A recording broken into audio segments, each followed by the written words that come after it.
Kasangkapan sila ng Diyos para sa atin. Magagalit sa iyo ang Diyos pag hindi ka marunong kumilala ng utang na loob sa magulang.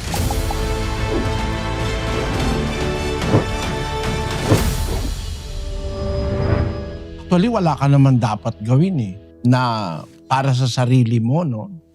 Para maalis yung dinaramdam mo kamong hinanakit sa magulang mo.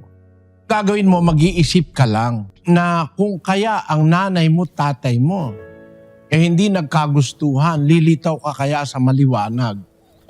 Magiging tao ka kaya? Magkakaroon ka kaya ng damdamin?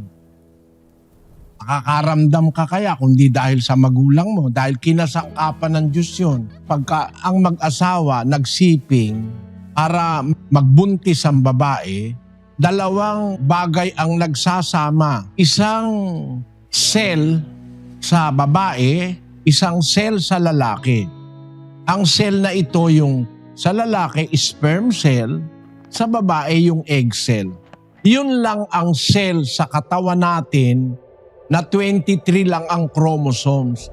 Lahat ng cell sa buto, sa balat, sa laman, sa taba, sa lahat ng cell sa buong katawan, lahat ng bawat individual cell may 46 chromosomes. Every human cell. Pero yung egg cell, 23 lang.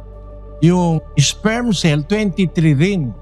Yun ang nagkikita pag nagtatalik ang lalaki at babae para ma-fertilize yung itlog ng babae, 23 plus 23, makakabuo ng isang cell na may 46 chromosomes. Yun ngayon ang unti-unting magdi-divide para maging 2 cell, 4, parami ng parami, hanggang magkaroon ng tinatawag na fetus o yung nagiging bata. Kung hindi sa nanay mo at sa tatay mo na nag-contribute, di ka tao ngayon. Kahit ano pa ang magulang mo, kahit na gaano pa sila kasama, kahit ano pa ang hinanakit na naidulot nila sa'yo, ang gagawin mo lang, kakalimutan mo lang naman yun . Total, di ka naman patay. Kumpleto ka naman.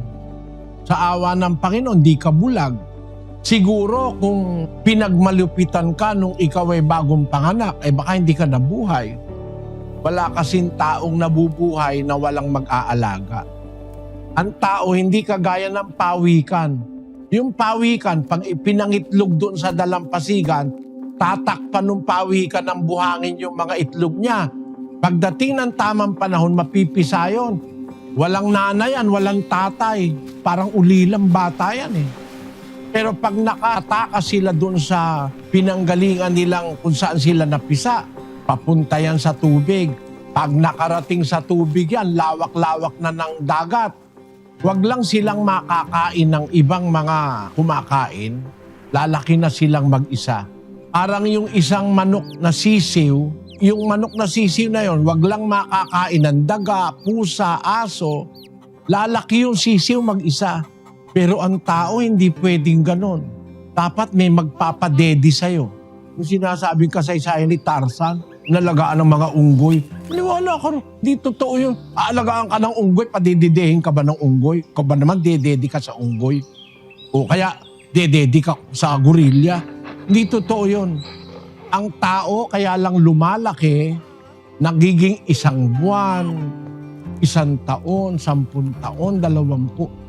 Mayroong mga kamay na humawak sa kanya, kumarga sa kanya, nagpakain sa kanya.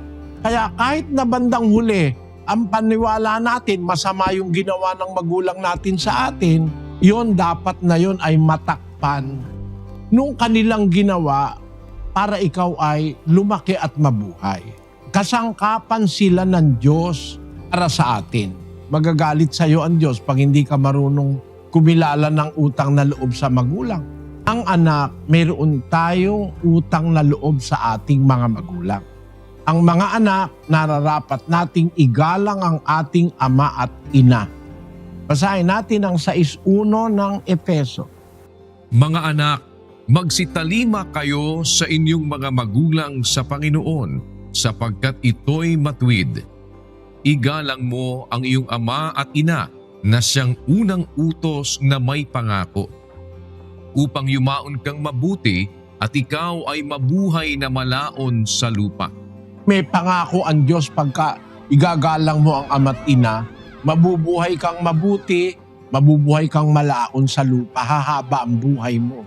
Sabi ng salita ng Diyos, pangako ng Diyos yun sa anak, nagagalang sa kanyang magulang, magmamahal sa kanyang magulang.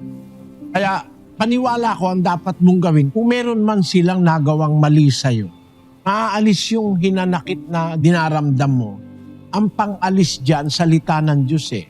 Palitan mo ng paggalang. Palitan mo yung puot, yung pait ng pagmamahal.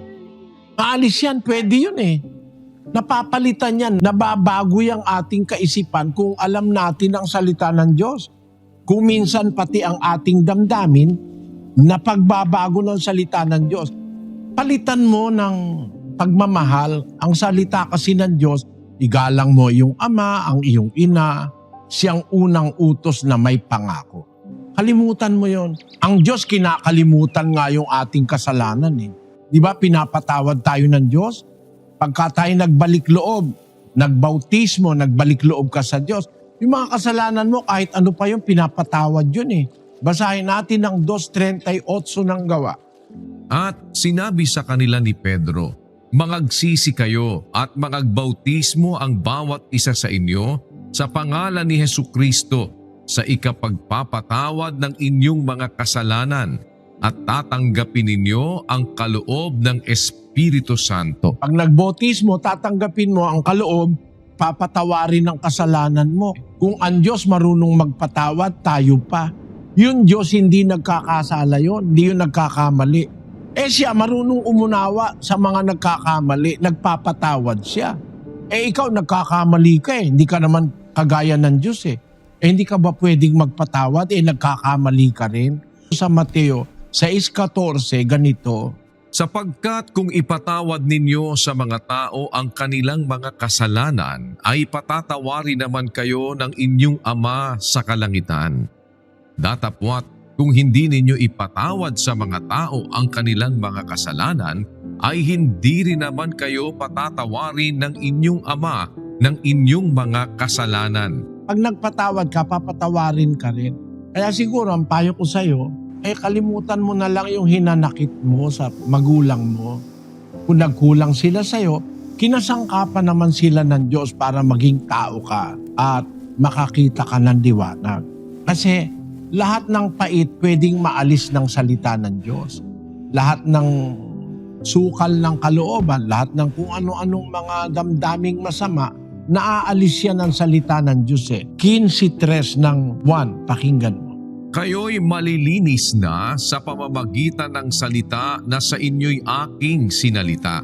At doon sa Santiago 1:21, Kaya't ihiwalay ninyo ang lahat na karumihan at ang pag-apaw ng kasamaan at tanggapin ninyo na may kaamuan ang salitang itinanim na makapagliligtas ng inyong mga kaluluwa. hiwalay natin yung karumihan, mga kasamaan, pag-iisip, mga damdaming masama.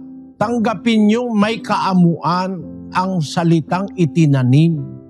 Yung salita na yun ang makapangyarihang makapagliligtas ng inyong mga kaluluwa, sabi ng banal na kasulatan.